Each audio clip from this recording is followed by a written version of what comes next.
Now, live from Charlotte, Margaret Hoover, CNN political contributor and a Republican strategist, and John Avlon, senior political columnist for Newsweek magazine and the Daily Beast, also a CNN contributor. So, guys, welcome back. Let's begin with this, because we know that the Democrats, they took some shots last night at Mitt Romney, and then they turned to, you know, the woman of the hour, the First Lady, so some, we'll call them warm and fuzzy musings, you know, some stories about her husband. Let's listen to this. We're going to begin with the hardball stuff first. If Mitt was Santa Claus, he would fire the reindeer and outsource the elves. He's a fine fellow and a great salesman, but as governor, he was a lot more interested in having the job than doing the job. A few months ago, he visited a university in Ohio and gave students there a little entrepreneurial advice. Start a business, he said. But how? Borrow money if you have to from your parents, he told them. Gee, why didn't I think of that? When Barack was a senator and a presidential candidate, to me, he was still the guy who picked me up for our dates in a car that was so rusted out. I could actually see the pavement going by in a hole in the passenger side door. He believes that when you've worked hard and done well, and walk through that doorway of opportunity, you do not slam it shut behind you. No, you reach back and you give other folks the same chances that help you succeed. Margaret Hoover, Republican strategist, to you first. I'm going to give you a free shot here. Would you like to take on the First Lady?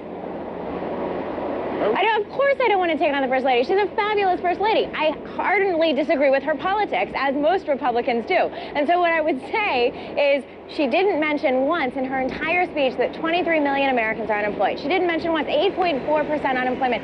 Nobody mentioned that the debt clock ticked to 16 trillion in debt, of U.S. debt. Not once yesterday, even though they talked a lot about investing in Americans, which of course we all believe in investing, but when the government invests, that means the government's spending, and it continues to take in debt, that we're borrowing from 40 cents on the dollar China to pay for government programs. So something is gonna have to be done, and the Democrats didn't take on any of those hard issues in any of those speeches yesterday. let me just follow up with that then, Margaret, because, you know, we played this whole mashup. Yeah. You heard, you know, Deval Patrick, governor of Massachusetts, saying of his predecessor, let me quote him again, that Romney was, a quote, a lot more interested in having the job of governor than doing the job. I'm just wondering, what do Republicans consider to be Romney's #1 accomplishment as governor of Massachusetts? Don't give me a whole list. Just give me one.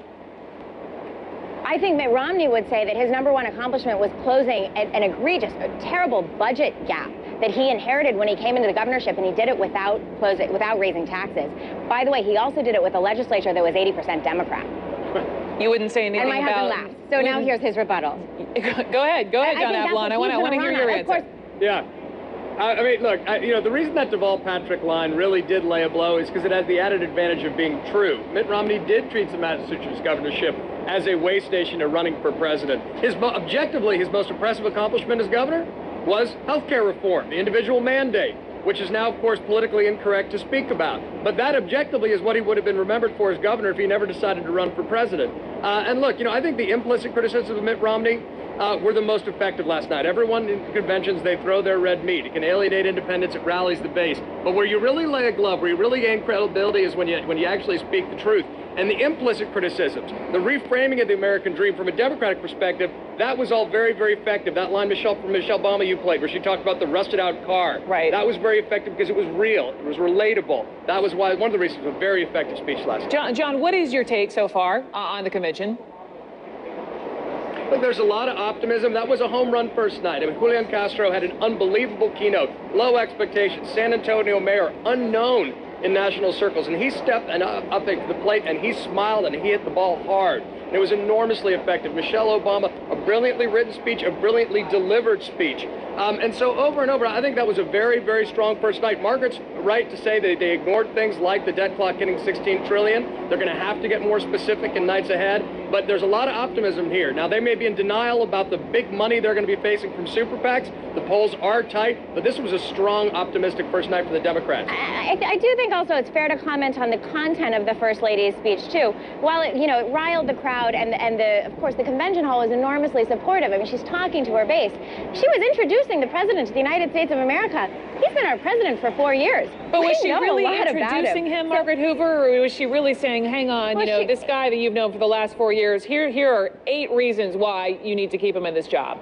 She's trying to remind them about the hope and change that they are afraid may be lacking this time around, because everything shows that there is a 22% enthusiasm drop and gap between 08 and 12 and the Democrats and the Republicans right now. Last night's speeches did a lot to help close that enthusiasm gap, at least in the hall, though. Let me ask you, John Avlon, my final question is this, because, of course, we're doing all this polling, and since the end of last week's Republican convention, we were there in Tampa, Mitt Romney, he is up 7 points among likely voters who make more than $50,000 a year. In fact, if you see this, the numbers have totally switched. It's now 52 to 45 in favor of Romney, whereas before the convention, it was 52-45 Obama. And now I've got one more graphic for you, because you can look at this, and among voters making under 50 grand a year, President Obama has widened his lead to 15 points. That is since the Republican convention.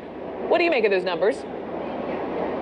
Yeah, those numbers are significant because, of course, the median family income in America is $50,000, and it's one more sign of the way that the growing gap between rich and poor is starting to polarize along partisan lines. So one of the real challenges of the Obama campaign and this convention is going to be to start closing those gaps. This can't be a middle class versus rich election. We know those fault lines exist. This poll helps codify that. They got to reach out, and that's why there was such an emphasis last night on reframing the American dream along Democratic lines. Will it be successful? We'll see, but those numbers are stark, and it's split right along that median income. Okay. I mean, honestly, 20 seconds, Margaret.